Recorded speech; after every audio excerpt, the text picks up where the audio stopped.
Hello, everyone.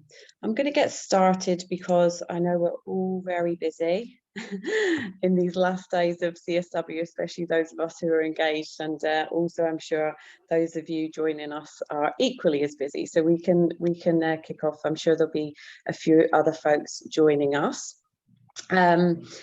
Welcome. Thank you for joining this press conference. My name is Mary-Claire Price and I am with Feminist, one of the co-conveners of the Women's Rights Caucus, pronouns she, her.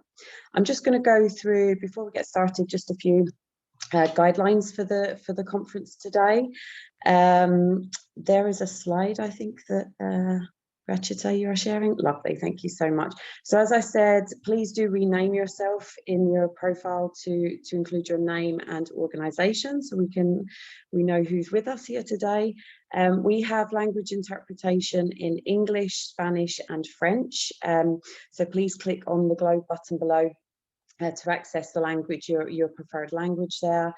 We will have a speaker in Spanish, so if your preferred interpretation is English, then please do select the English channel.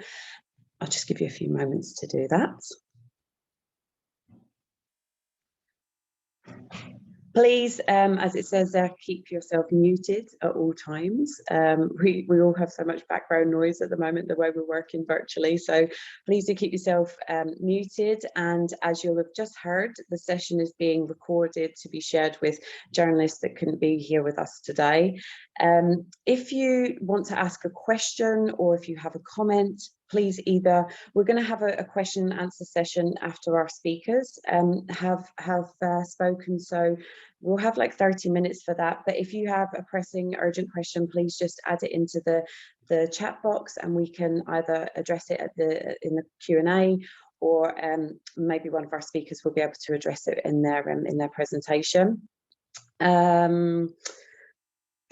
Oh yes, and when we do call on you, if you wouldn't mind, I mean, you don't have to turn on your video, but please feel free to and identify yourself before you share your comment or question.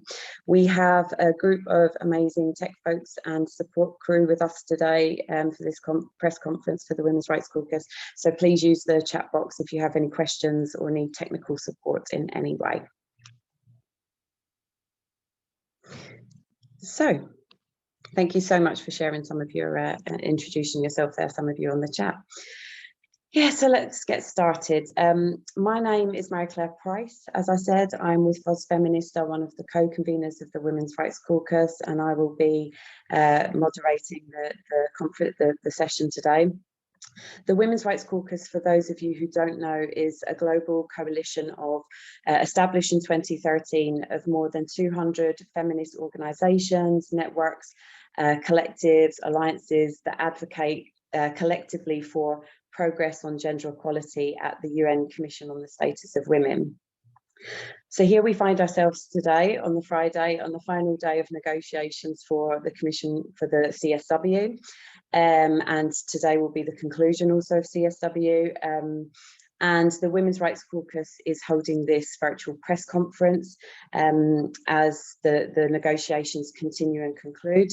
And I'm very pleased to be joined by some amazing fellow advocates and allies from the Women's Rights Caucus to share with you some reflections from our expectations, our hopes, our visions for the agreed conclusions of CSW, as well as, you know, disappointments, concerns, and connecting the theme to the wider issues of global gender justice, of human rights, climate, economic, environmental justice issues, and also to discuss, you know, some barriers and challenges we've been facing, you know, shrinking space for civil society, accessibility, and also speakers will be sharing, connecting that and sharing reflections from their own work and their own lived realities around the theme of the CSW this year.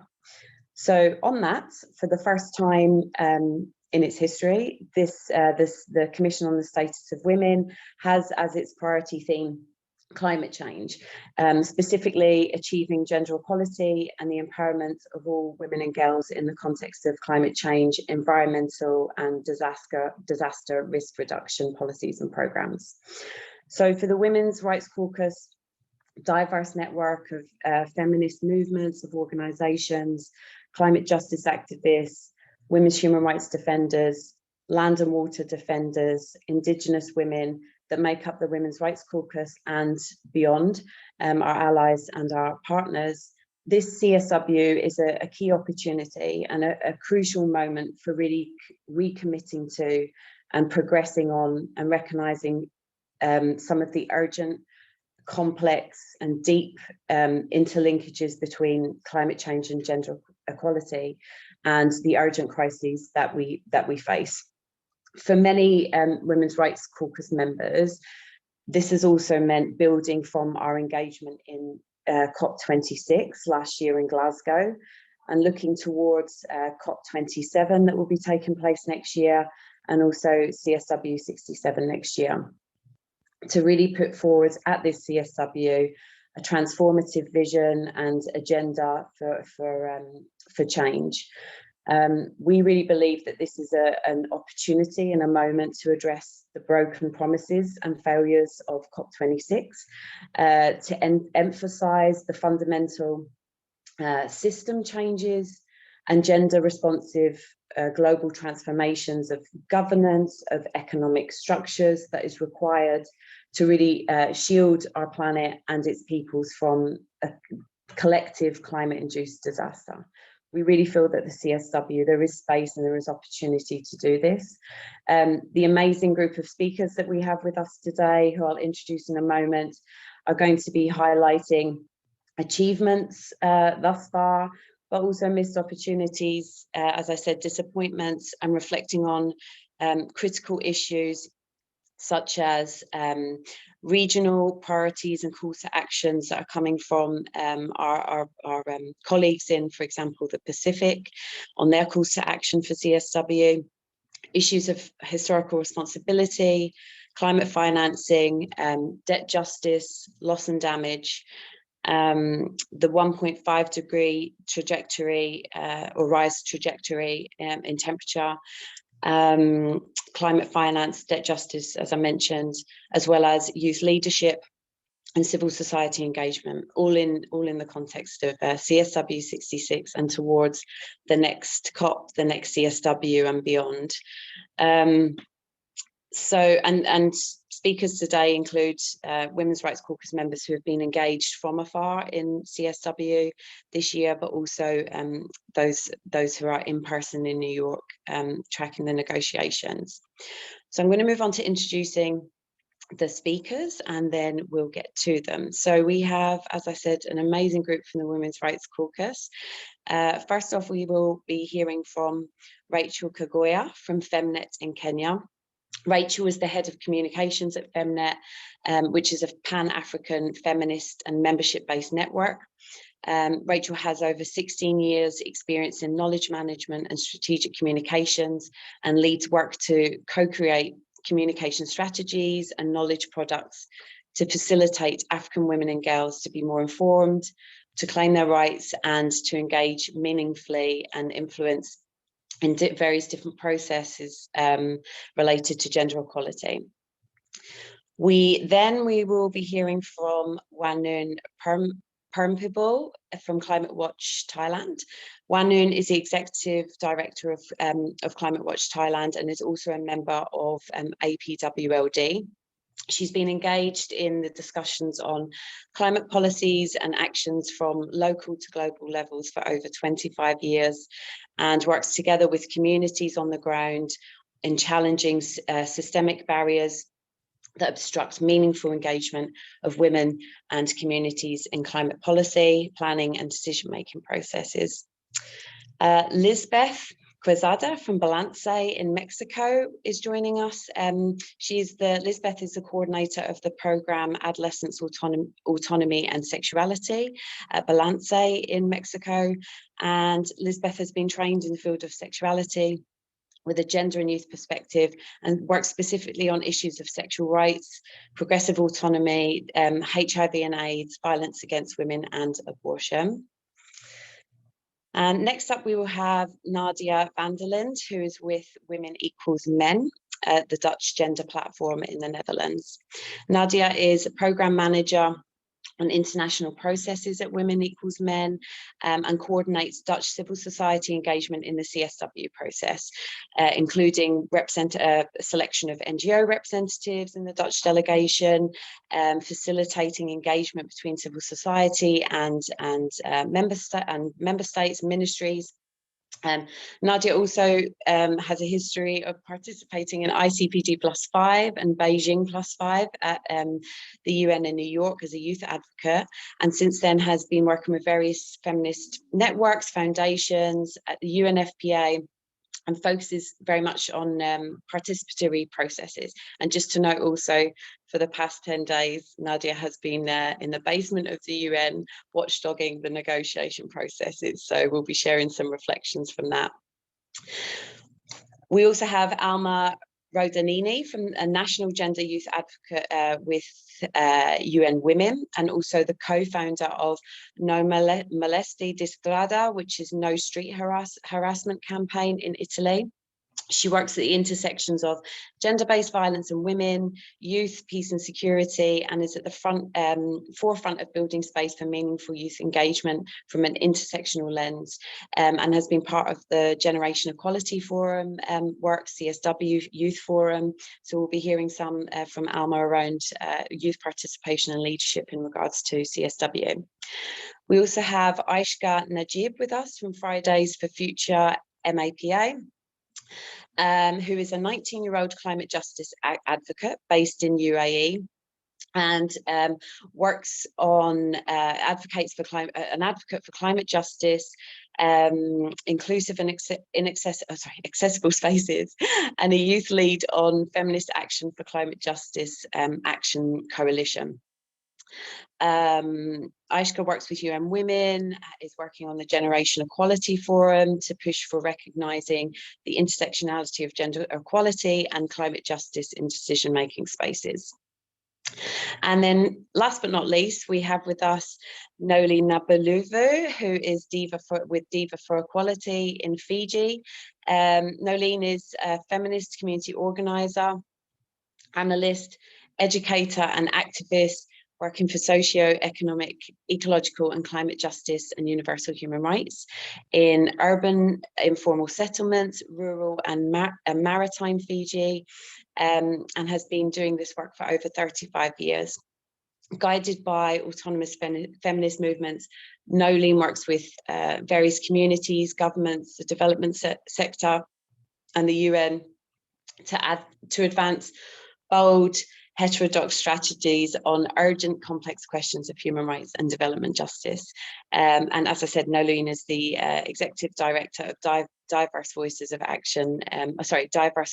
and Action for Equality, DIVA in Fiji. So those are amazing speakers. I'm going to pass over to the first of those, who will be Rachel, and Rachel's going to be speaking to the Africa Disrupts CSW66 campaign, and that highlights the exclusion of African feminists from CSW, and we'll be sharing some key points from that campaign and the declaration. So over to you, Rachel. Thank you, Marie-Claire. Good evening, good morning, good afternoon to all. I would love to start by just sharing our thinking around the African CSW Disrupt, which is a campaign that we launched last year as African feminists, as African activists, reflecting on the number of years that we have been persistently calling for a feminist system change in the organization and the hosting of the annual CSW conference. And so every year, as we have followed, every year, we have continued to seek for meaningful participation and contribution to the CSW. But we know that we have continued to face several challenges, the usual visa restrictions, limited resources, and many times our voices also being muted. And when it appears like it's not being muted, then sometimes it feels like it's appearing to tick a box. women were present, civil society were present, young people were present. But were we really present? We started asking ourselves what we had even when we were present. Did anything even shift because of our presence? Were our priorities, our lived experiences, were they included in the final outcome documents? And was there a comprehensive game plan, when we go back to the national, when we go back to the countries? Is there a commitment to resource and to implement the agreed conclusions after CSW? And so this is the framework, this is the backdrop that we were having and thinking in terms of saying, how can we make sure that every theme that is under discussion for CSW is very close to the work that we do, is very close to the work that we work in the communities, in our efforts of pushing and shifting narratives, in co-creating and imagining this world that is just, that is inclusive, that is for all of us, free from violence, free from oppression and discrimination. But then being able to say, how do we come together amongst all these challenges and convene ourselves? And so the Africa CSW was a defining moment for many of us African feminists and activists. We gathered together as 60 participants drawn from 8 African countries across the region. But it was our own space, our own co-created space. We set our agenda, we set the issues we wanted to discuss, but we also keenly followed what was happening in New York and being able to contribute and influence that.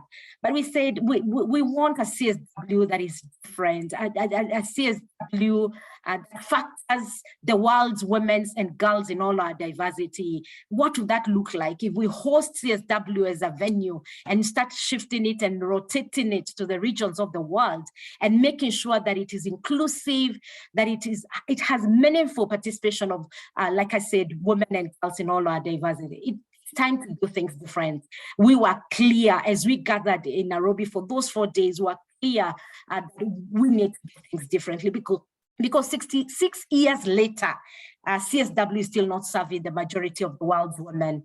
And we have this conviction that there is need for that change, because if you are talking about generation equality, sustainable development goals, then certain things need to be done differently. Certain things need to shift. Otherwise, these visions will remain a mirage. And so allow me in 2 minutes just to share in terms of overall some of the key recommendations coming from the Africa CSW66, what we've put together and called the Nairobi Declaration.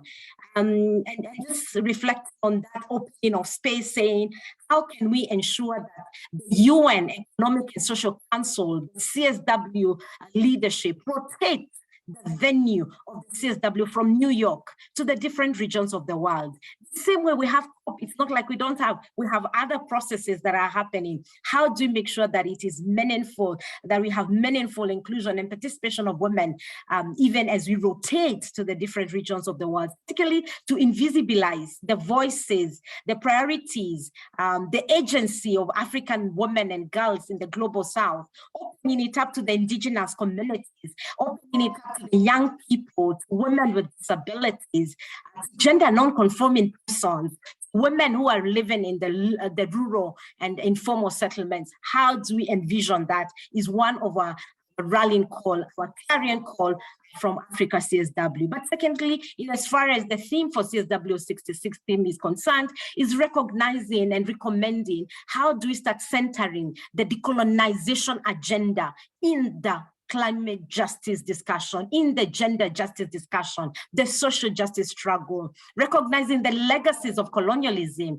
and its racist and sexist ideologies, but also the neo-colonialism as promulgated through trade, through aid, through international financial institutions that really are at the heart of the climate change problem. Secondly, it's also being able to think in terms of African women. We have the solutions to climate change. We've been applying them. They've been working for us. How do we center this and how are they taken into account in the global fight against climate change? Indigenous knowledge that is owned by local communities, by indigenous people, has been working for us, it must then be able to be centered and acknowledged and inform the climate policies and actions, even as we continue discussing CSW, even as we look forward to COP27 later on in the year. We're inviting ourselves as African women and girls and non-binary persons with disabilities in the continent. We're inviting ourselves to say, we want to take the space. We want to reclaim the space. We want to tell our narrative, our stories, our experiences. We have the research, we have indigenous knowledge that I've talked about. We want the technical knowledge that we also have to start influencing the decisions and to reflect our inspirations and our priorities and our realities. We're also calling on all the actors, to advance an intersectional approach to the whole social, economic, and political struggle for the full and meaningful liberation of women and girls in all our diversity, recognizing that we do not single issues lies. And we also started thinking in terms of loss and damage and calling for a women's rights-based approach to loss and damage. Loss and damage financing needs to be scaled up according to the common but differentiated responsibility, factoring historic accountabilities, respective capabilities that is to be channeled to the local communities, the indigenous communities, including women and girls in all their diversity. Of course, financing was also one of the conversations that we had. We know that realization of gender equality, the realization of the climate justice, social and economic transformation must be funded.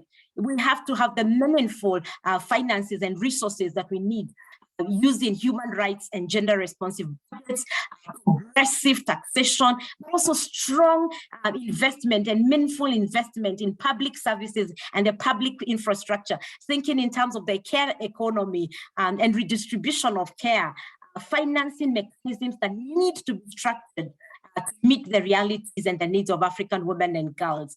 As I conclude, is just to say, as we are heading to 27, the next CSW that is coming up, being able to say, how do we position feminist networks, civil society, and all the other actors to be at the heart of the co-creation of this CSW and ultimate comes from CSW. Again, thinking that CSW is just a moment, but beyond CSW, when we go back to the capitals and go back to the countries, holding our leaders accountable to the commitments, to the recommendations that they put in the final agreed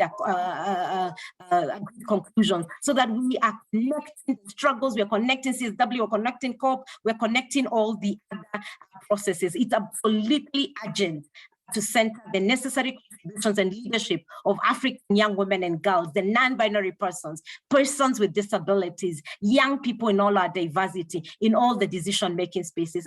And finally, just to say, at Africa CSW, as we were living this co-created space, this space that we owned, we made a commitment, and the commitment we said we will continue to dream and reimagine as a political and feminist tool in response to the climate crisis, including boldly challenging systems and structures of oppressions, and patriarchy and capitalism, neoliberalism, and all the other isms that seek to advance for solutions to solving the climate crisis. Allow me to stop and back to you, Marie-Claire.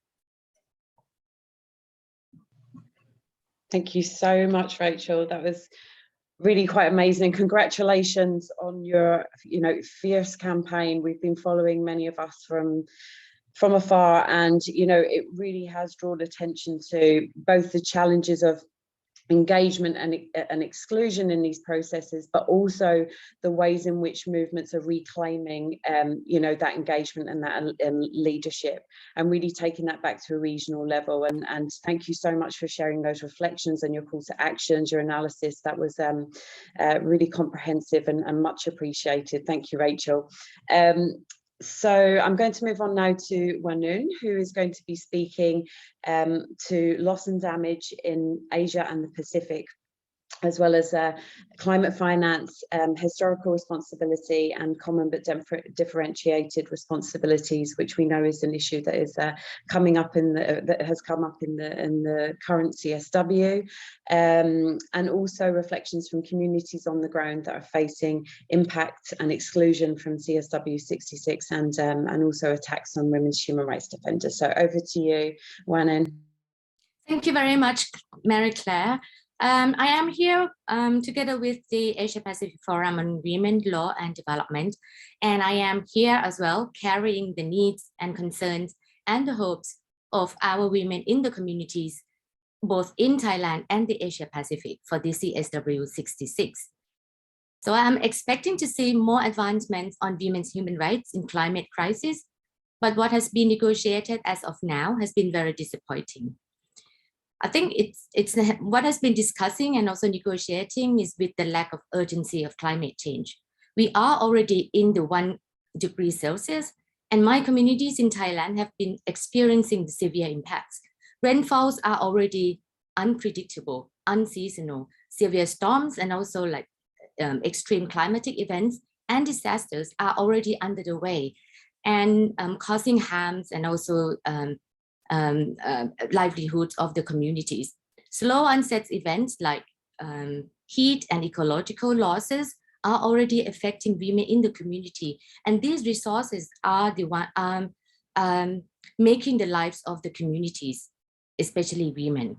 They are also affecting the women from enjoying their human rights and their livelihoods. Failure to address this urgency are putting women's lives at risk. And this is not only in Thailand, but also has been experienced by women in the Asia Pacific.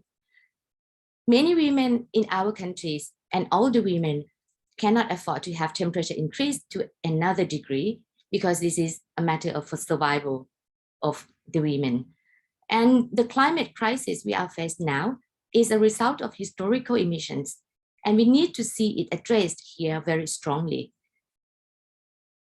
Failure to address that would also mean a failure to address the adaptation and also the failure to address the loss and damage that will be happening now and also in the future. And a degree of temperature increase would also mean a very difficult or impossible to do adaptation. And also there will be more loss and damage, both in terms of the economic loss and non-economic loss. It's not just only the loss and damage to house and also farmlands and also the properties of our women in the communities, but also in terms of their cultures that has tightly linked to the natural resources and biological that would be lost. And this has to also be addressed quite strongly in the text. And what we have seen now is climate change and actions is being pushed as a common and shared responsibilities, which is not addressing the historical emissions. We know who's already made the climate in this crisis, and it has to be made clear that we need to have a common but differentiated responsibility and respective responsibility. And that has to be coming from those who have caused the climate crisis at the moment. The delay in mitigation would also mean that the difficult and the impossibility to do adaptation. Our women in communities have experienced this loss and damage already, and that's already beyond the adaptation efforts. And with all this failure to address that would also be as a result of the failure to deliver the climate finance as promised by developed countries. And that has already putting our women at risk. And this is why we also need to address the loss and damage very significantly and the financial facility for the loss and damage. And this is not only about the delivery of finance, but we need to address the direct access of the finance for women in the community on the ground, as they are the ones who are currently faced with impacts. And many of them are already doing their best to survive with some minor initiatives, but that also need support in order to scale that up. We have no time to lose for real and urgent climate actions. For emission to go down, we need to do it now, and we need real emission reductions. We need real zero. The false solutions, as we have seen a lot from the Glasgow COP, like carbon markets, carbon credits, net zero, nature-based solutions, and carbon capture and storage, are going to make the climate impacts even worse, and more severe and more loss and damage would be faced by women in communities on the ground.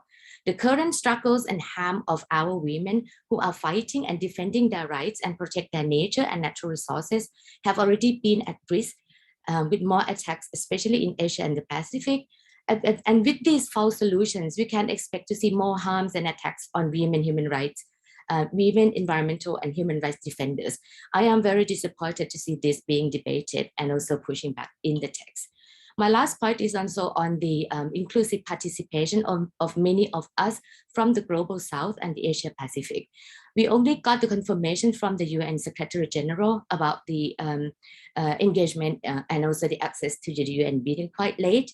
And that has made it quite difficult for us from the Global South to prepare for our travels. So that has made it quite small numbers to have voices and also to engage in the process. This is really a missed opportunity and space to discuss and advance the social issues of climate change and the strengthening and the protection of women's human rights in the midst of climate impacts. I think we gonna have a very big challenge in order to move from here to COP27. So with that, I end my presentation. Over to you, Claire.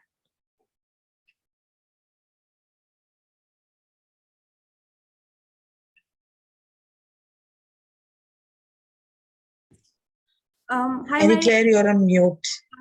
Sorry, thank you. Yeah, thank you, Vanun. Absolutely, the calls we're hearing throughout the CSW, throughout COP, and way before around from feminists in both the South and the North around issues of, having to recognise the need to recognise historical responsibility, to redress and recompense for loss and damage, and to end these false and harmful solutions. Thank you for highlighting so many of those issues that have been a priority for the Women's Rights Caucus as well at CSW66, and we hope today to see some commitment and moving forward of that towards COP27. So thank you so much, Wanun, for that great analysis and reflection. So I'm going to move next to Lisbeth, who is going to share some reflections as a country, as part of a country delegation to CSW66, and also as an expert on youth participation, adolescence, and sexuality education and sexual rights. So over to you, Lisbeth. Gracias, Mary, por esta oportunidad de compartir con ustedes y también por la interpretación, ya que estoy hablando en español, y les agradezco a todas las participantes, todas las participantes que están aquí. Muchas gracias. Yo voy a hacer énfasis en justo esto. La agenda de igualdad de género y justicia climática no es solo de los estados, sino que también compete a la sociedad civil, y es una pena que nuestra participación haya sido considerada hasta el último momento. Es fundamental tener las voces de las organizaciones civiles en estos espacios, pues somos nosotras quienes trabajamos directamente en los contextos y conocemos las realidades de las personas. Fue fundamental tener la participación de las organizaciones civiles expertas en el tema de cambio climático, expertas en el tema de justicia social, perspectiva de género y otros temas, y no se pudieron llevar a la discusión, ¿no? Entonces es importante que no perdamos de vista que esta participación debe ser efectiva, y el contexto de COVID no puede ser un argumento para limitar nuestra participación. Esperamos que en la próxima CSW esté garantizado desde el inicio nuestro acceso a Naciones Unidas y que los espacios sean de escucha y de diálogo constante. También quiero hacer énfasis en que los países del sur siguen teniendo una responsabilidad en el tema de cambio climático y la igualdad de género. La solución debe ser integral, no solo el dinero y la responsabilidad del norte solucionarán los problemas. Es necesario tener un compromiso real con estas agendas, y eso tiene que ver con responder a la garantía de los derechos humanos de todas las personas en su diversidad. Por ello es importante tener en cuenta la responsabilidad que tienen los países en responder al tema de cambio climático y a la justicia climática, entendiendo la diversidad de realidades. Eso incluye a poblaciones que muchas veces no queremos ver, como son las mujeres, mujeres indígenas, mujeres que viven con VIH, mujeres que están huyendo o que están en situación de refugio en otros países y que migran a causas externas y que tiene que ver con las desigualdades y violencias a las que se enfrentan en su país y que no responden a su bienestar, ¿no? Esto incluye también las condiciones de guerra que afectan a todos los países en general, y por eso es necesario poner fin a estas acciones, pues son las mujeres y otras poblaciones específicas quienes se ven más afectadas a estas condiciones. Quiero hacer énfasis en también la única forma de prevenir la violencia de género es cambiar la forma en que nos relacionamos entre las personas y cambiar las dinámicas de poder que se viven. Nosotras empujamos el tema de educación integral en sexualidad, pues no solo previene la violencia, sino que nos hace parte de reconocernos como parte de un mundo y que si no cuidamos este mundo, vulnera nuestro bienestar y nuestra integralidad. Esta educación tampoco tiene que ser solamente en las escuelas, sino que también se tiene que atender y brindar en otros espacios públicos. El contexto de COVID, es necesario también reconocer que el contexto de COVID tuvo un aumento en la violencia contra las mujeres y con otras poblaciones. Entonces, es necesario responder a todos estos temas y que justo lo que mencionaban mis compañeras, este documento o esta CSW no está respondiendo a esas realidades de las mujeres. Quiero hacer énfasis también en que los derechos son derechos humanos que tienen los derechos sexuales son derechos humanos que tienen todas las personas. Eso incluye a niñas y adolescentes.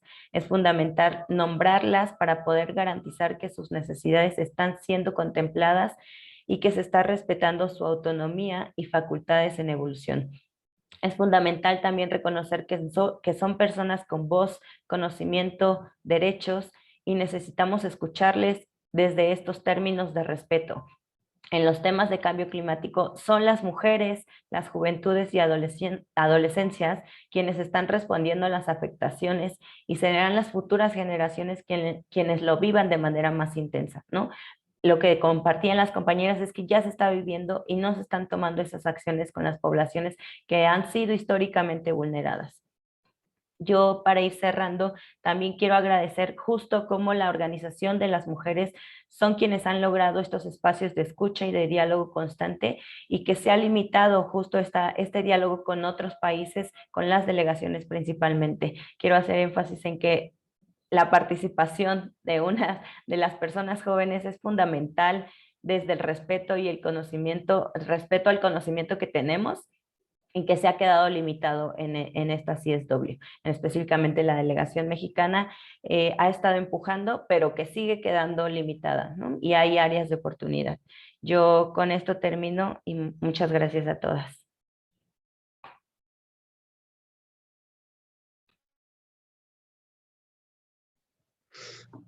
Thank you so much, Lisbeth. And I think, you know, your reflections in terms of how important it is, you know, the impacts of restrictions and barriers to participation in these processes to, you know, young people in particular, young women, you know, leading, being in these spaces, being in these processes, participating, you know, these outcomes, when that's not happening, these outcomes don't reflect the true realities. They don't reflect and respond to the lived realities of our communities. And, you know, that affects the vision and the quality and the of the outcome of these processes. So really, thank you very much for highlighting that and what really needs to be done to ensure that these you know, these processes, these outcomes really do reflect our priorities and our realities. Thank you so much, Lisbeth. So I'm just going to pass over to Nadia, who's going to be sharing reflections on also on civil society participation at CSW and some of the dynamics we've seen over the past 2 weeks with, you know, the lack of urgency to some of our priorities, to the lack of urgency around the priority theme and the interlinkages between climate justice and gender equality, and also on the role of the global north and issues around that Wanun, for example, had been highlighting around loss and damage and climate financing. So over to you, Nadia. Thanks so much. And yes, my statement really aligns very much with the speakers you've already heard. So I'm part of Women Equals Men, which is a network of 50 diverse organizations in the Netherlands, united in our fight for a gender just world. And here I am inside the UN as one of the very few activists who's here, and also one of the few activists on the panel who actually were able to make it to New York and make it inside the UN building. Of course, this is not really a surprise because I live in the global North. I have a global North passport and a global North job. These inequalities in these processes, these inequalities in this axis is really unacceptable. And no, it is not a step forward when country delegations get to come together to negotiate, while civil society is stuck in virtual spaces only. That has increased the inequality. It has further unleveled the playing field. The statements you are hearing from my colleagues in this panel are the statements that the delegates here in this building should have been directly confronted with, both beforehand and now during the CSW itself. We have seen way too little sense of urgency for the priority topic among delegates here at the UN in this CSW process, and more than anything else in the outcomes as they are looking at the moment, because currently they're still negotiating the outcome document right around the corner here. Out of sight, out of mind, really seems to be true in this process. Member states clearly need us, need civil society, need feminist activists, need our movements in order to feel the urgency for this work.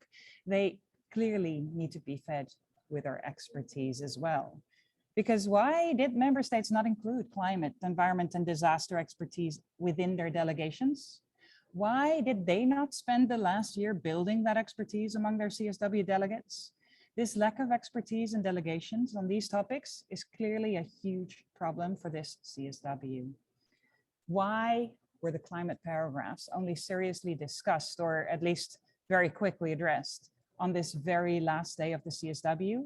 They're being addressed right now at this very moment, while actually the negotiations should have been ending right now.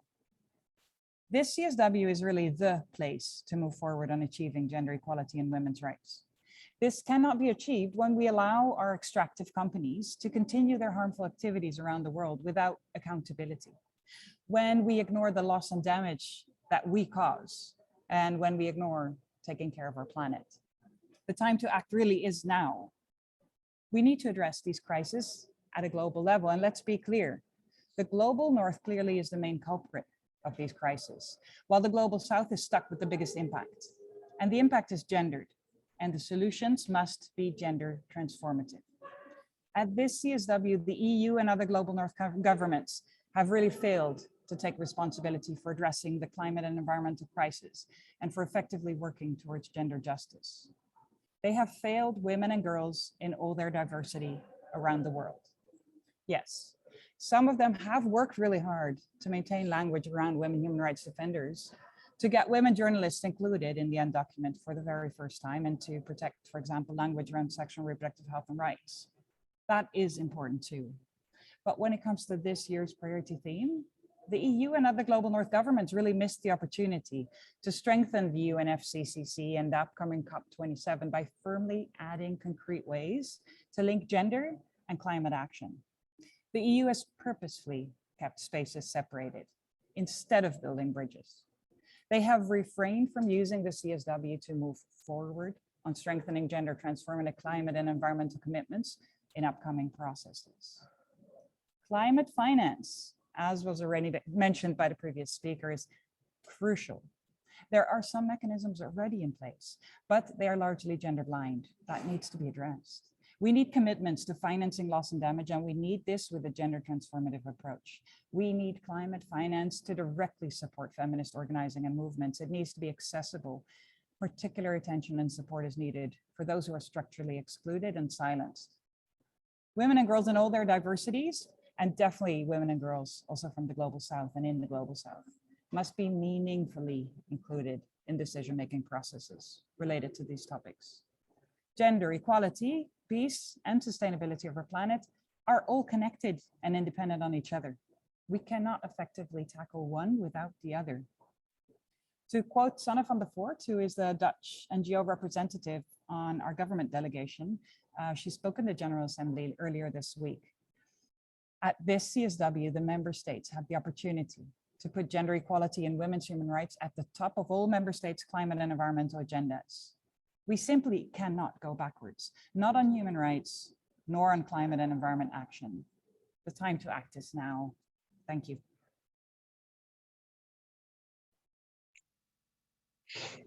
Thank you so much, Nadia. And yes, I mean, for those of us who are in New York at CSW, it's very clear the experts are not in the room. The experts have been excluded. They are, however, through the Women's Rights Caucus, you know, we are organising, we are supporting, we are trying to bring these calls from our experts and allies who were unable to attend CSW to these negotiations. And yes, just to you know, second what Nadia was sharing in terms of those of us who are advocates from the north within the Women's Rights Caucus, there we go, because feminist activism works. And those of us from the north, you know, just to second what Nadia was sharing around, like, we really are calling on our governments to take accountability and action in this space and beyond CSW66 around these, you know, this historical responsibility they have around loss and damage. And yeah, that's a very strong call from the Women's Rights Caucus, and one of our very big priorities in for CSW is to have this recognition and action from global North governments. So thank you very much, Nadia. And I'm going to pass now to Alma, who's going to be sharing reflections on the methods of work agreement that has been negotiated here also at CSW with a youth leadership lens and from their experience with youth engagement and participation. Over to you, Alma. Thank you very much. And I'm very glad that Nadia mentioned as well the impeccable role of SANE. We have incredible youth experts that are really working hard this year, and we really need to be taken seriously and into account. So as you were mentioning, I will tap upon the methods of work, and just generally speaking, this year as civil society, we have held 750 events with approximately over 50,000 registrants, and many of those being youth. So the virtual space has enabled us to be truly global in our reach, and the methods of work of CSW are revised every 5 years. And this is the term for this negotiation that focus on the internal workings and proceedings of the Commission itself. And this year, as civil society and youth, we asked for profound reform to reflect the Commission purpose of being the landmark and largest gathering to advance gender equality and the empowerment of all women and girls, which can only be achieved by including NGOs to truly leave no one behind. So our recommendations to the methods of work were directed to improving the CSW itself, to enable us once again to work side by side with member states rather than being spectators in decisions affecting our current and future context. So we call for stronger inclusion of civil society in the working of the Commission, with recommendations to make this goal a reality by prioritizing access to marginalized populations of women and girls, enhancing the representation of civil society in the Bureau by adopting the high-level political forum major groups and other stakeholders models of civil society engagement, for there to be a space for meaningful participation of women and girls, as well as more transparency, information sharing, and accountability. We negotiated, participated in dialogues, and engaged in member states for more inclusion and co-creation of CSW. And as youth, we raised to member states and chair of the CSW66 at the Youth Forum, which was the first event to open the CSW this year.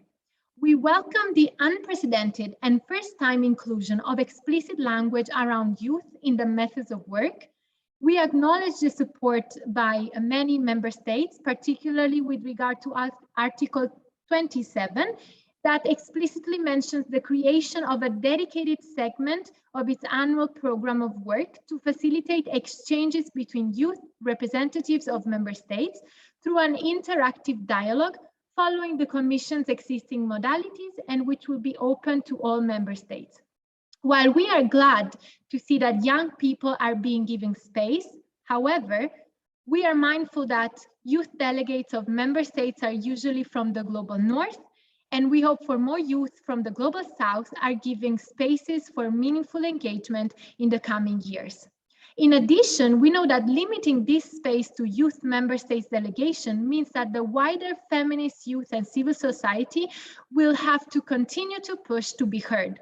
We have envisioned different language than the one we are presented with, and we are concerned about the shrinking space for civil society with the methods of work failing short in many ways.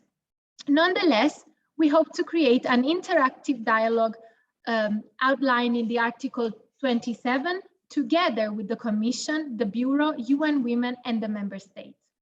Space for civil society has not yet opened up to its full and effective extent, and this will ultimately impact the engagement of younger and future generations in the years to come. We are seeing a similar pattern in the agreed conclusions, where language on women, girls, and gender diverse peoples and organizations has been weakened, and the role of civil society and youth have been reduced, which is concerning, especially given the urgent context of the climate crisis. As I conclude, I would like to reiterate that there can be nothing about us without us, and women, girls, and youth in all their diversity are not just victims to be talked about, but we are leaders, and we must be given the space for full, effective, meaningful engagement in decision-making. Thank you. Thank you so much, Alma, and congratulations and thanks for all of your work and the Youth Caucus's work around this. I know there's been so much organising and advocacy around these issues around the methods of work and also the agreed conclusions. So much appreciated for all your, I know there's been a lot of hard effort around that. So it's amazing to hear some reflections.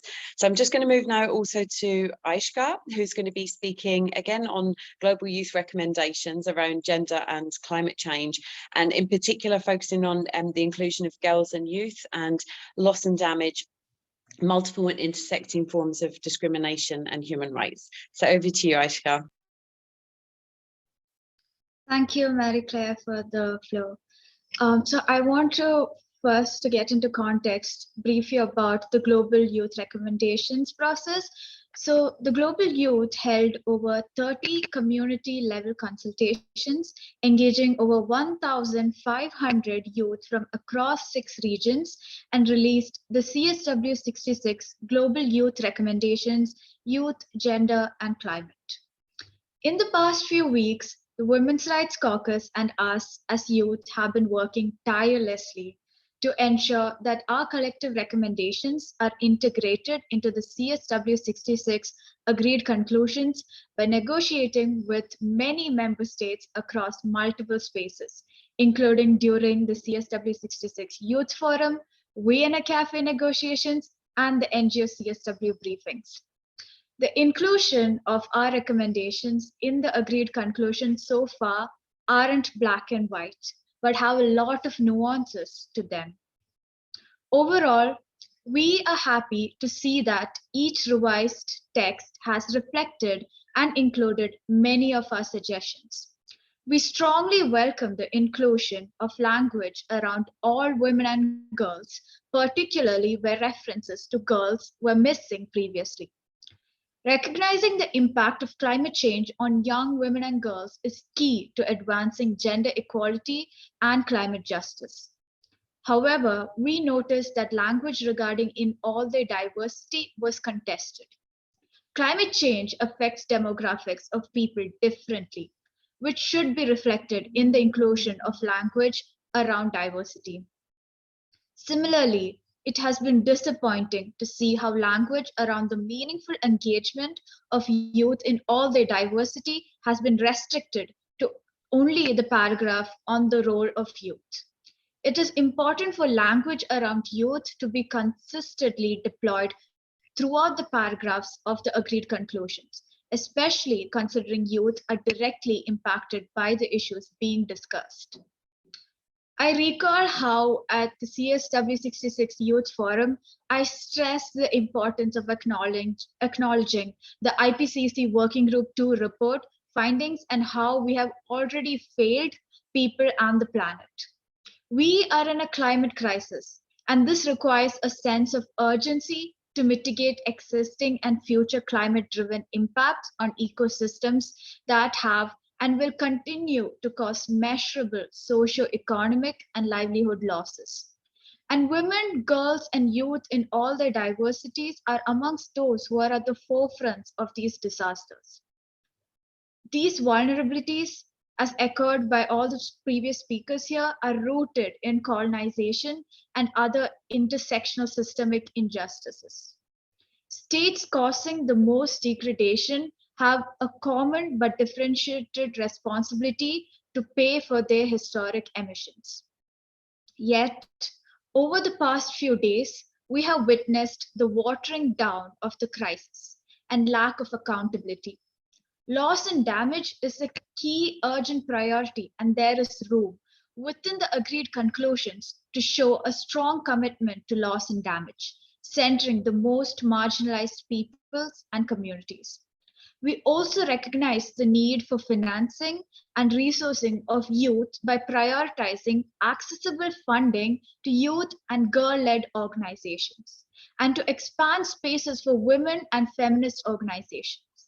We also know that more the world warms, the more the loss and damages will occur, and they will exceed the capacity of adaptation.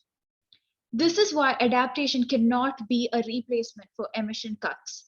There is no place for mentions of 2 degrees Celsius in the agreed conclusions. We need to continue our fight to keep 1.5 degrees alive.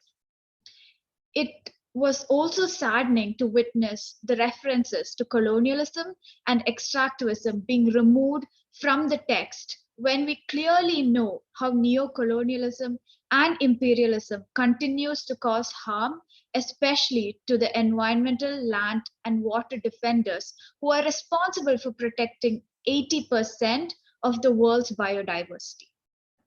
We cannot combat the climate crisis without the protection of human rights and environmental defenders. As negotiations are at the concluding stage, we are also witnessing the dilution of human rights and gender-based violence language, sexual and reproductive health and rights, women's peace and security, and this lack of intersectionality and actions on these issues will further exacerbate the climate crisis. Although the term climate justice appears in the text, it is considered as a concept valid only for some, suggesting it is rather an opinion. It is pivotal for climate justice to be the basis of all actions. Coming from one of the most affected areas, let me tell you that our lives depend on it. As a youth engaging with CSW, it has been challenging. We could only participate online, and spaces were not accessible to many of us. We are not considered valued stakeholders, even when the topic of discussion is impacting our present and future, and we are experts of our lived realities at the intersections of youth, gender, and climate. The Commission on the Status of Women is missing a key aspect of its priority theme, urgency. I am here as part of the mobilization happening today across the world. Fridays for Future called for a global climate strike to stress that we are people, not profit, and we call for reparations, for the follow-through on the demands of Indigenous, Black, anti-patriarchal, and diverse marginalized communities.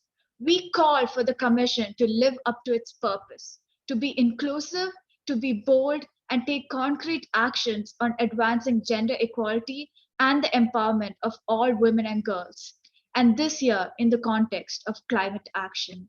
Thank you.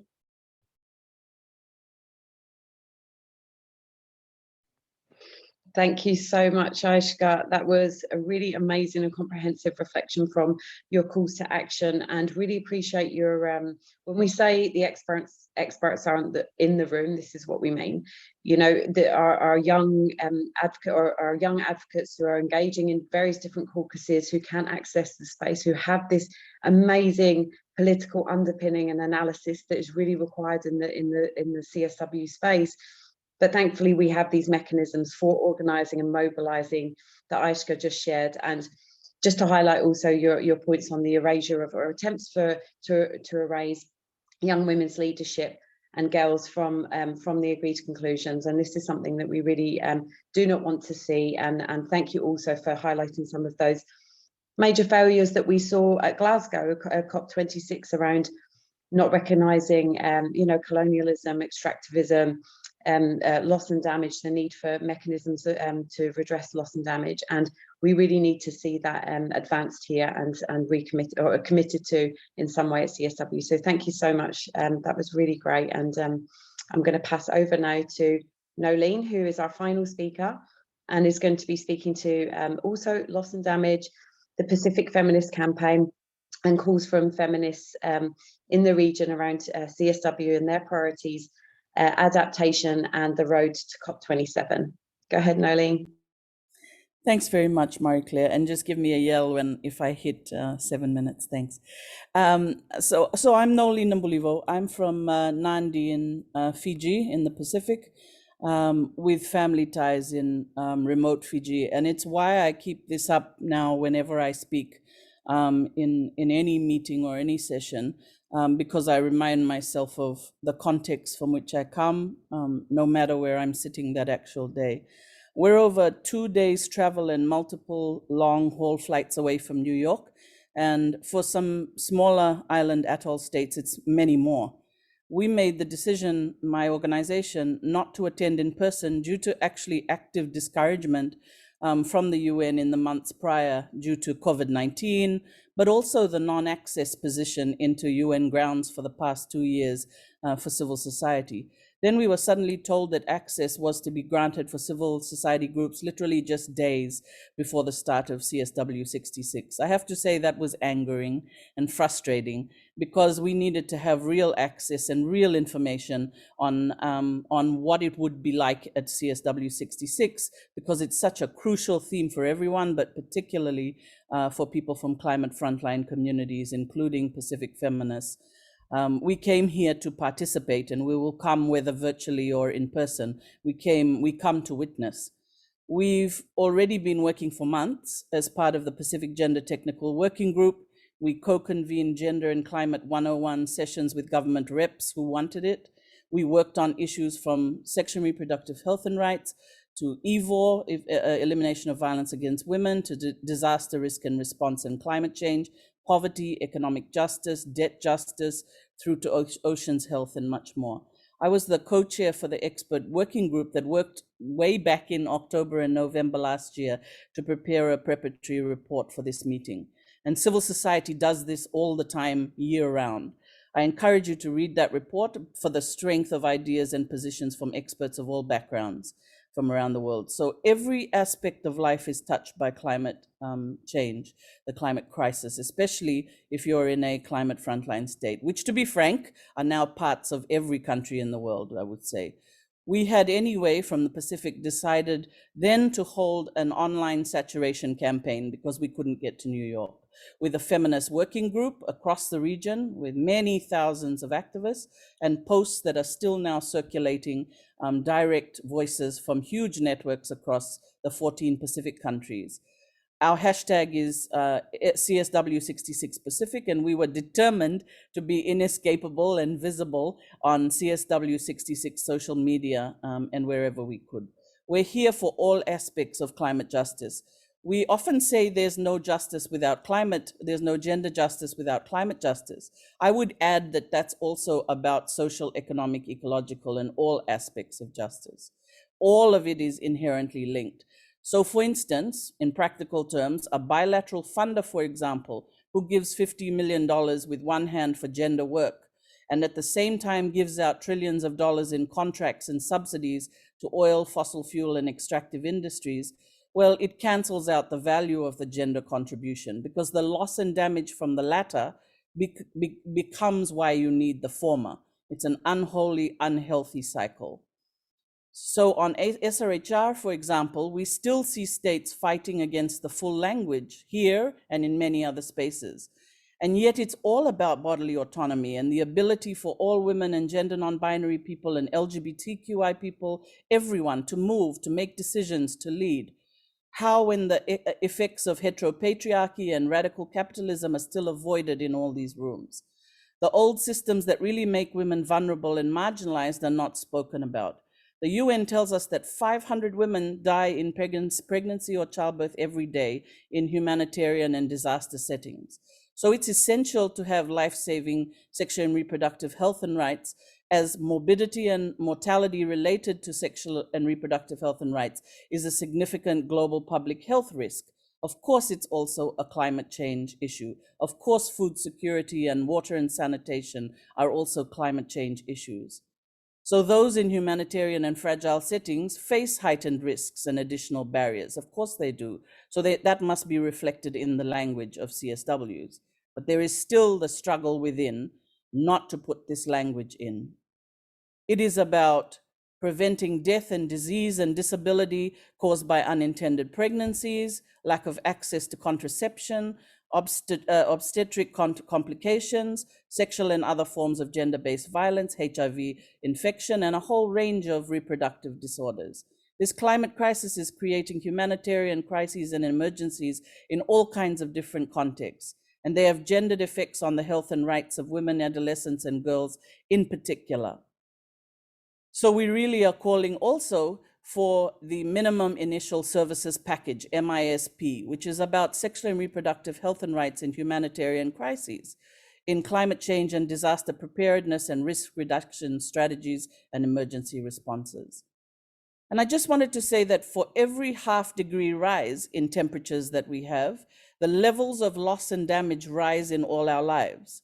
It's as simple but as complicated as that. It's about bodies, about money and resources, about the institutions of society, relationships, about families, schools, workplaces, and faith communities, and how they respond. It is about governments and their duty of care. It's about the political ecology and our commons, like the quality of our air and our water and our soil that keep us and other species and this living planet in healthy or in heavy risk. Over 200 species per day, even at this temperature, are becoming extinct every day. We as humans are in danger of this happening to us too. We don't talk about that. 90% of coral reefs are under threat. There's no healthy populations of tuna in the world anymore, including in my own. And yet we still have distant water fisheries where our fish are taken. So that in the future, when we talk about climate response, when we talk about adaptation and mitigation, it has to be about what we are going to eat and what we are going to drink. 70% of forests are gone, and an ocean where we might have more plastic than fish in 2050. The IPCC report 2022 confirmed all the horrific loss and damage, and yet we still are having moments within these rooms where people are debating whether or not we should be talking about loss and damage. So much that we need in this precedence text from CSW66, considering it's taken us this long to come to this thematic focus, 65 years, 2 to 3 generations of women and girls and gender non-binary people. We cannot wait anymore.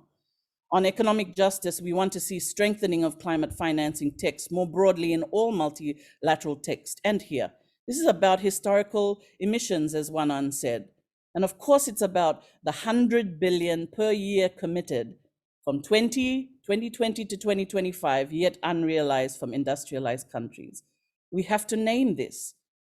I don't call any country developed if it doesn't make true its commitments, make recompense for its actions that have caused this damage to my people. There are people who are looking forward to a future where they likely won't have the land and the society in which they and their ancestors lived. They cannot run. The polluters cannot run. And we require them to show it to us in the language here and everywhere, in commitments to finance via adaptation, mitigation, and loss and damage finance. We need strong language also on sovereign debt crises. Our own debt in my country has in 1 year increased from 40% to over 90%.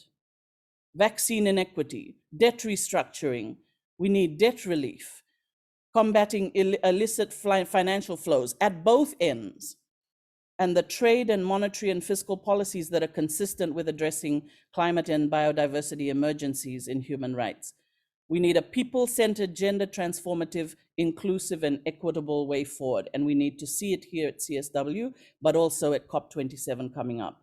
We want to see text that reflects economic and non-economic loss and damage we face already in climate frontline states.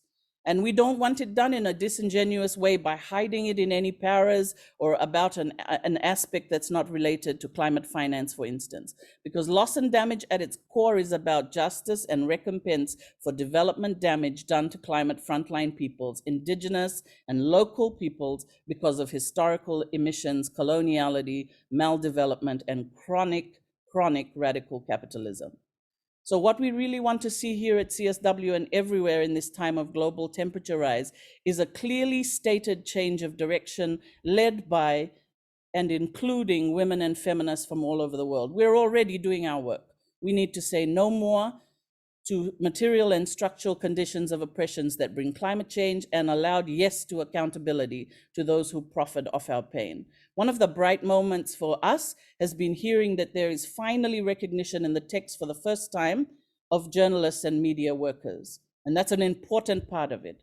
I end with a call for strongest language possible to carry us and build on in subsequent years, because every CSW to come will be about economic and non-economic loss and damage, about 1.5 for us to stay alive, about climate finance for adaptation, mitigation, and technology to repair, to rewild, to change our social, economic, and environmental paradigms that are causing what we're facing now. We have a powerful movement here, and we have a powerful movement at COP27, and we need to take strength from each other for the long and hard struggles. There's a massive, ever-growing intergenerational and intersectional feminist movement working towards COP27. It's organizing and, as we heard, marching in the streets right now as Fridays for Future, 350.org, and many others in the millions. A last moment for all those sisters and brothers in the struggle right now, solidarity for all women, environmental, human rights defenders who've been assassinated and lost their lives, been tortured, and whose families live in fear for their bravery to stand for this living planet. And no one should ever debate whether or not they should be included in text, for whom all member states in the negotiation rooms and government offices and we here have collective responsibility for protection and recognition, because they're doing it for us. We have to reflect this in text and in practice. Thanks for listening. Thank you. Thank you, Nolene, and what a reflection and call to end on. Much appreciated. And also, you know, just for you to share those just the reflections on the diverse ways in which we experience and are impacted by climate change. You know, this is not an external crisis. This is about our bodies, our identities, our communities, our histories, and really appreciate your analysis there as always, and solidarity with all of you who have been working on this amazing campaign. Nolene just shared it in the chat, the CSW66 Pacific campaign, and similar to our colleagues there for the Africa Disrupts CSW66 campaign. So thank you so much, and thank you to all our speakers. I'm sure we're slightly over time, but I'm sure we can all agree it was well worth it. Yeah, we're just going to open the floor for the next 20 minutes just for questions, reflections to our speakers. Feel free to pop a question in the chat or to raise your hand. So just opening the floor there.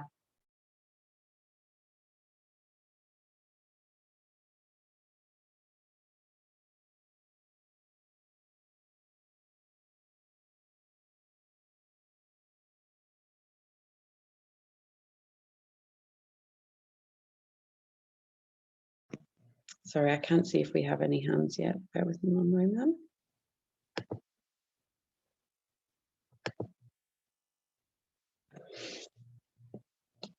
I see stuff in the chat, but I'm not sure if it's a question. But I can kick us off. I think that I wanted to ask Wanun actually a question around if you could share some examples of initiatives on the ground by women that, you know, reflect some of your analysis there, in particular around just and equitable transition and some of the work that's being done there yeah, that would be great if you could share something more on that.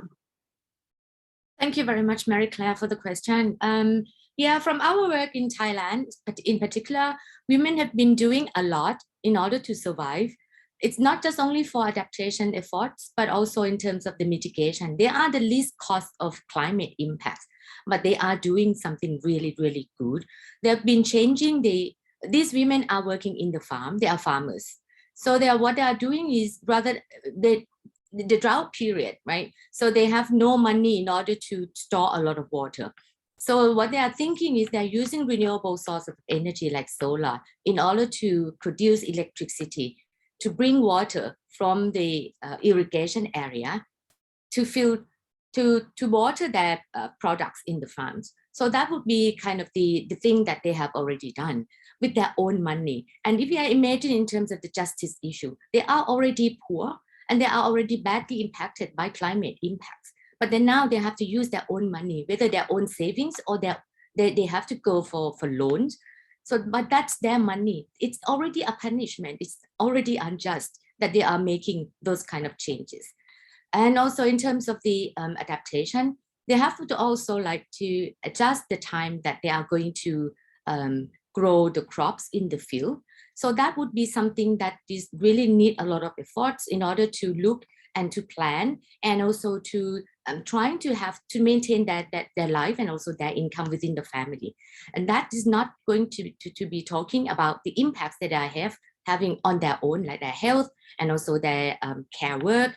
That has been already a lot. So we have seen a number of women working on these solutions, and women are sleeping less and less. So that would be something that is not really fair or those on the ground. And when we are talking about the just transition, we're talking about the future and also really, really big projects in terms of the transition, like big renewables. But those are already very small, happening decentralized on the ground. We need to see that and realize that is already, if you want to see something which is really need to adjust a transition, that is already there on the ground. And I think it's not just only in Thailand, it's everywhere in Asia Pacific. So that has to be recognized and supported in order to expand and to make it larger, to multiply it. And that would also need finance and also technology to help onto that. So that's how I would think that we could also learn and the policy in order to move forward the just transition and equitable transition would have to look into what has already been on the ground and expand on it, rather than coming up from nowhere and then introduce the new thing that might not be the need of the local communities and women in the community. I hope that I answered Mary Claire. Thank you, Ranin, you did. Thank you very much for that. We have a question also. I'm not sure if someone, who it's from, I think from Lice. How much more prominence did the gendered realities of Pacific communities on the climate front lines feature at CSW66? So for our speakers from Asia Pacific, please feel free to I'll paste it in the chat there. And Lice, feel free to open your mic if you'd like to add more.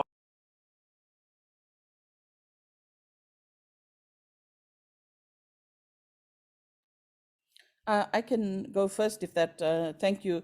Thanks, Lida, and thank you for being here. And Lida does a lot of work on gender and, you know, and various issues of for women and girls across the region. We had intergovernmental roundtables where we had, you know, the work of Pacific movements were included. There are side events that are convened and co-convened by governments.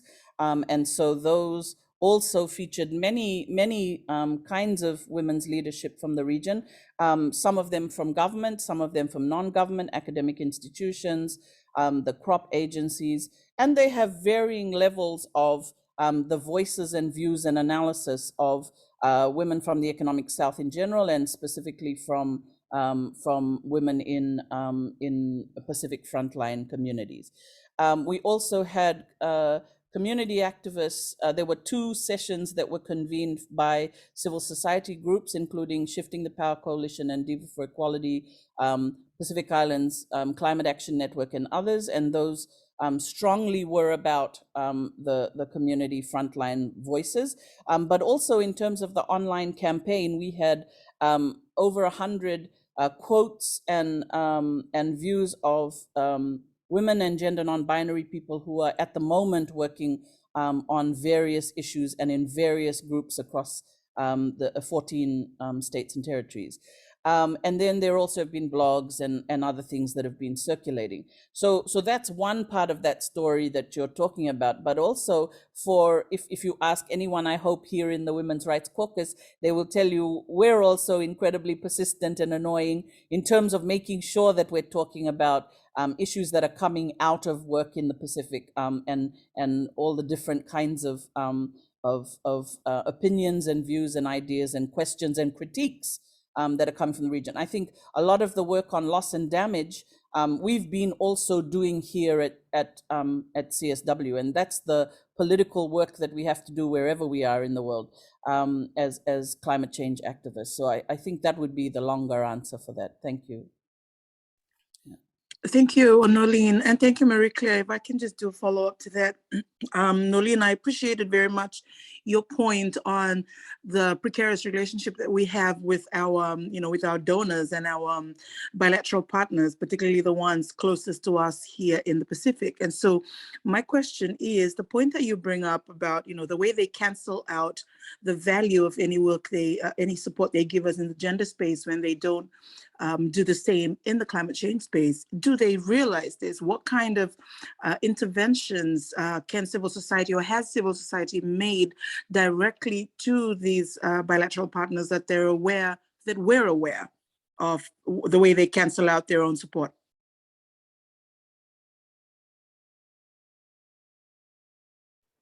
Arlene, you're on mute. I think on any issue, including this one, that is sensitive to a particular party you're dealing with, some of those interventions have to be public because they're about accountability and transparency. So we do those. It's the holding to account in the public view. But there's also the work that you have to do in terms of maybe quiet conversations and meetings and negotiations, and all of those happen both here at CSW66, but every CSW, but also at home in capital areas.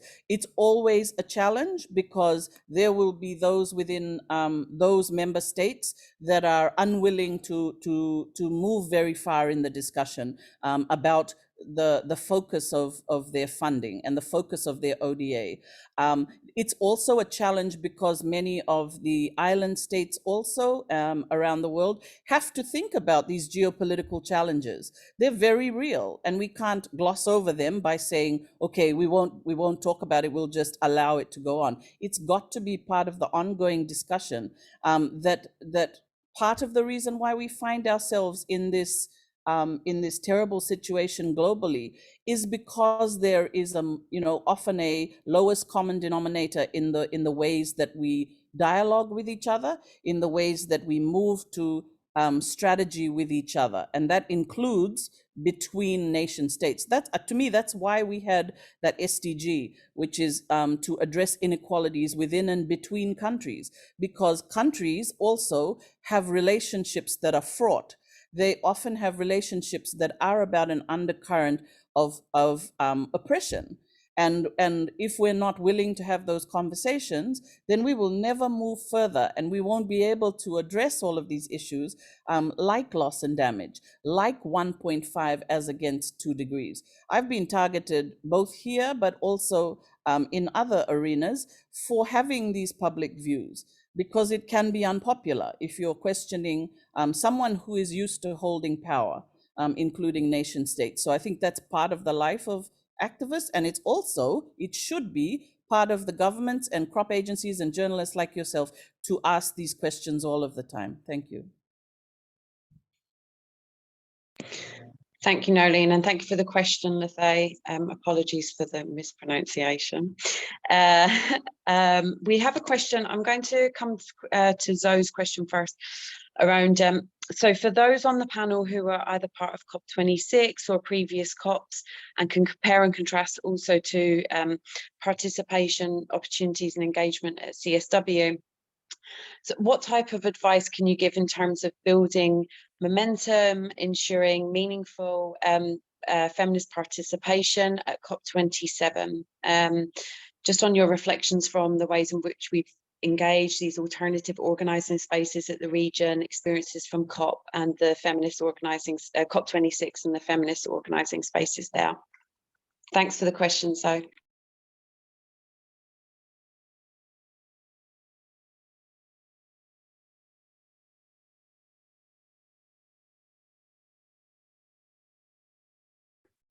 Yeah, I would like to add some comments on that question. So I feel like one of the prominent issues that we noticed at COP26 was the exclusion of, lack of women representatives, women in all their diversity, and girls in all their diversities being represented at COP26. Even among the official delegations, there was like a big gap in the women delegates that were present at the room during the conference. So that is something that we can push for as we move to COP27, to make sure that they are in the room, that they are representing us. And I think at CSW66, it was a great opportunity for us to really, reflect on and hear from everyone on how women are being affected by the climate crisis. And in COP27, we are going to get into depth of all the issues related to climate crisis. And now we can take with us, as we move forward to COP27, the need to urge and push for women in all their diversities to be meaningfully represented at COP27. And hopefully we can do that. And hopefully us, all our movements will continue to work towards to make sure that COP27 is so much more accessible and inclusive than what we saw at COP26. I hope that comment was useful.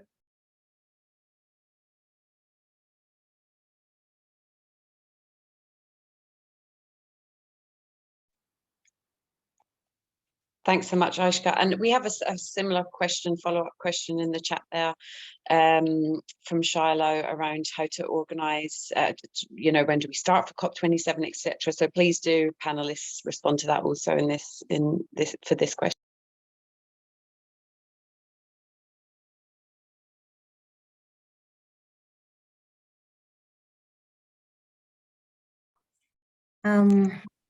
Maybe I can go, Marie-Claire. Sure, I think it's a really, really great question, Shaila Rao, that you're raising. But it also speaks to what we had started saying earlier on in terms of a lot of this global advocacy connects at the national level, at the regional level. And so as a strategy is for us as feminists, as women's rights organization, to connect with the ministries of environment or the climate change departments. Most countries will have climate change departments within the ministries of environment, connecting with the ministries of gender and the ministries of finance. Being able to start that advocacy at the national level, being able to call for inclusion at the national level before we head to Egypt in November 2022. So it's being able to say, organizing ourselves at the national level, building that groundswell kind of a movement that's following and tracking the processes. There are quite a number of processes that will be happening, quite a number of negotiations that will be happening between now and November. Just keeping an eye on that and having our hands on deck in terms of positioning ourselves to be able to influence, so that by the time we are getting to COP, it will have to have been a build on. The same way we're saying with CSW, CSW starts at the national level. A lot of us engage at the national level, and the culmination of the build-up from the national to the regional and the global is what we're saying that needs to keep shifting so that this meaningful participation then becomes a reality. It's not just something that we keep referencing every other CSW. So quick thoughts, and back to you, Marie. Yeah, that's great. Thank you, Rachel. And I'm going to take two more questions because we are running out of time, but I think we have some time for two more. We have one here from Rebecca, on how do panelists feel about the press coverage about CSW66 so far and these issues? Has there been enough coverage, enough in-depth discussion of the issues in particular that we've raised today, for example, on climate financing, loss and damage, false solutions, and how could better coverage in media and the press help to put pressure on member states and hold them to account? So maybe we can take one or two responses on that. If any of the panelists, I don't want to single you out, but please just unmute if you'd like to respond to that.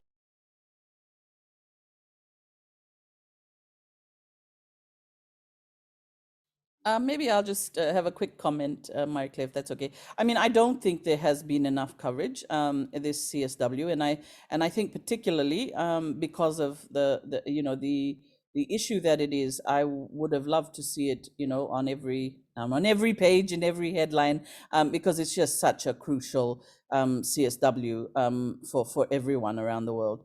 And because this year, particularly after COP26 and the moving into COP27, there is a real kind of trajectory of work.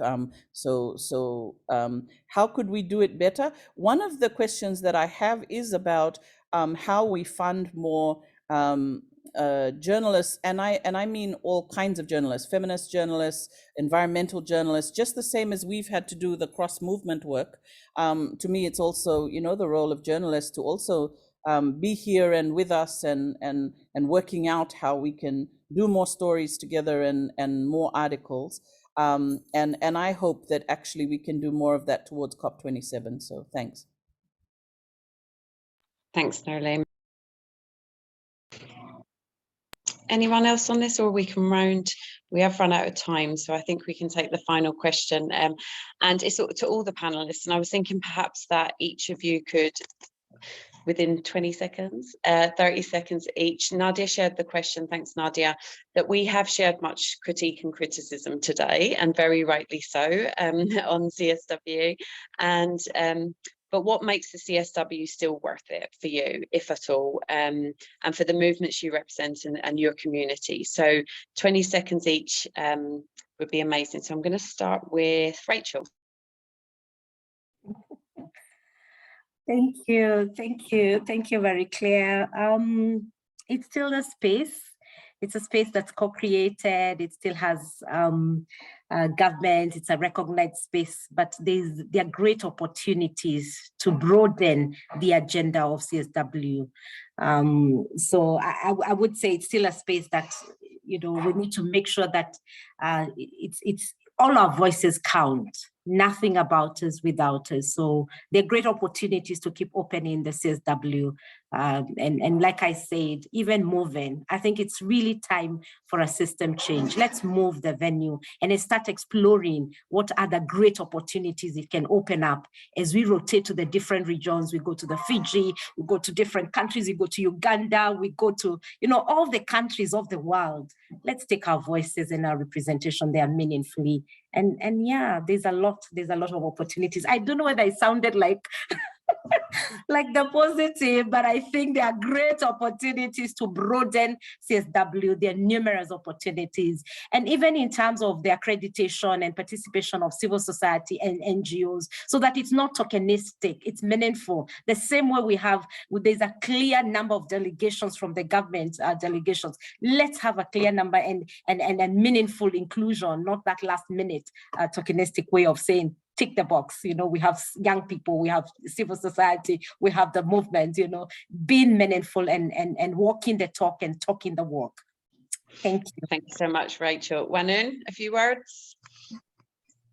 Thank you very much. I think it's climate change and climate impacts are going to be with us.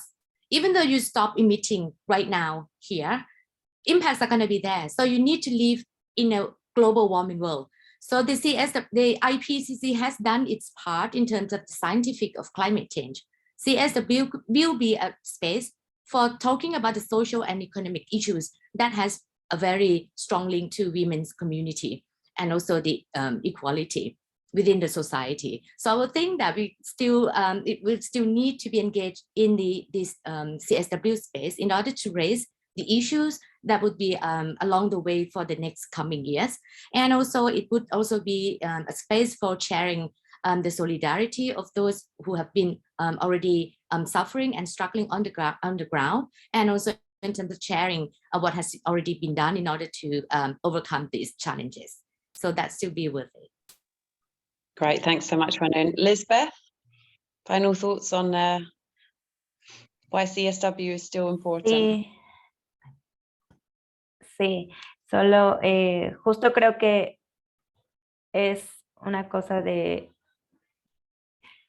la CSW reúne a otras organizaciones y eso nos junta, nos une, aprendemos unas de las otras y creo que eso motiva un montón, pero también algo que había escuchado en otro espacio era como no le apostamos solo a una CSW, ¿no? Le apostamos a un futuro a largo plazo, a un espacio de encuentro y de donde los países se comprometan de manera real e integral a los temas que competen a todas las personas, ¿no? Principalmente a las mujeres en toda su diversidad, y eso creo que brinda el espacio, ¿no? Entonces no lo debemos de soltar porque si pensamos en la primer CSW que se tuvo hace años atrás, se ha avanzado bastante. Entonces sigue habiendo retos importantes, pero no tenemos que quitar el dedo del renglón. Gracias.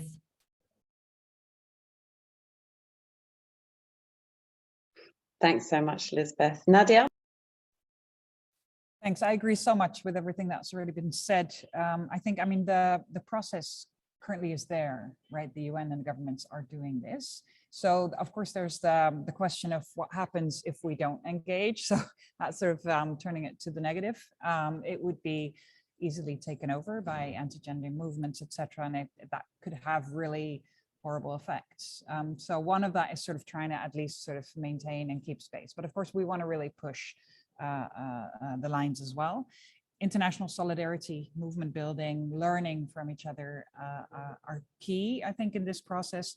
But for us, for example, it really provides us opportunities in terms of engaging with our governments and at EU level, which we try to do a lot of work on in our day-to-day work. But this definitely provides additional access that is very helpful.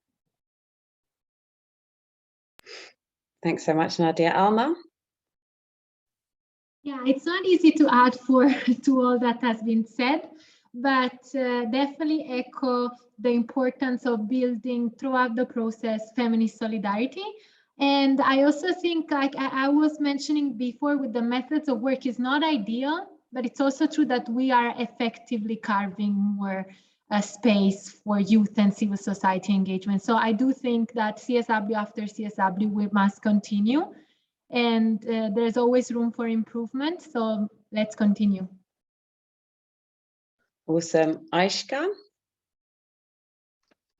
Yeah, since the previous speakers have really echoed a lot of my thoughts, I just wanted to take the time to really reflect on the work that has gone into this by the global youth around the world, the National Gender Youth Advocates, the FACJ Youth Leads, the Fridays for Future members, and all the global youth advocates across the world have really put in their nights and days into, you know, conducting consultations. Having over 30 regional consultations, it's no easy job. And we did that, we really did that. And we mobilized and we formed the Global Youth Recommendations, and we didn't stop there. We organized by ourselves the youth conference where we invited the UN Women Executive Director, the chair to the CSW66, and so many ambassadors and representatives. And we spoke to them right before the CSW66 negotiations began. So we you know, reflected on the demands before they went into the negotiating rooms. We prepped them, I would say, in a way, before they went into the negotiating room, so that they have at least in the back of their minds what the youth want, right? What the youth are demanding. And I would say we didn't stop there either. We continued to listen in, keep up to date with the negotiations. We worked on the youth markup. We sent that to different delegations. We went to the Vienna Cafe and we continued to negotiate. And honestly, it was my first time engaging to this extent in the CSW66. And there were days where I felt awful. I would say I'm being a little vulnerable right now, and I say that there are times when I felt that I was being tokenized. I was being, treated as someone who doesn't have the knowledge and skills to be here. I was being treated as a stakeholder who was not worth being in the space. And then it took me some time to understand that the systems and the structures are built in a way for us to make, for us to feel that way. And it's built to, restrict us. It's built to make sure that it is inaccessible to us, it is not inclusive to us. And the skills that I can gain and the knowledge that I can gain, they're built in such a way that I won't be able to access them. So we need to continue to have these CSW66, and we'll continue to have our youth forums, and we'll continue to reimagine and rebuild the structures that exist currently. Thank you, Aishka. And final words, Nolene? Resurge and Diva were really worried about, ourselves and how we engage at CSW. As women from Economic South, for instance, and first timers. And so for the last 4 to 5 years, I think we've been running these feminist community of practice moments, a series of sessions, because CSW has to be much more than just the negotiations. It has to be about accountability. Sorry, that's my 4-year-old has just woken up. It's about accountability and being able to demonstrate that accountability and process. And so for me, it's actually the same thing for states. They've got to be held accountable, and they've got to be, that's why CSW for me is still a space that I will enter and I will spend time on, and I will take time away from my child and all the other local work that we have to do. Because governments, this is the accountability space for Beijing Platform for Action. And all 194 states have signed on to that. And they did that 25 years ago. And so 26 years now. And so we hold them accountable. We come every year, and then we work out when we go home. How do you make your states listen to you on what they have said at CSW? And that's still a work in progress, right? And for me, that's at the state level, that's at the local level, the state level, the regional level, and the global level. So I think I'll end on that. Thank you. Thanks so much, Nolene. And yeah, amazing. I think that, as we move ahead today, we have our conclusion to CSW66 negotiations, but is in no way the end. We will continue to move and push and reclaim space and break and build, as we always have, and will continue to do in CSW and COP for the coming year. So thank you so much to all our speakers. Appreciate your time so deeply and your analysis, and I'm sure everyone can agree that was an absolutely amazing panel. Thank you to everyone who joined, our media, our allies, Women's Rights Caucus members, partners, and thank you also to the interpreters, the Women's Rights Caucus co-conveners, and especially to the team who put this together, this press conference together, and have supported throughout the call. As Rachita said in the chat, we will be sharing a press release, so you have contact details there if you want to be added to the media list. And yeah, just to say best of luck to all of those who are continuing today with CSW, and in solidarity with you all, we shall continue. Thanks once again.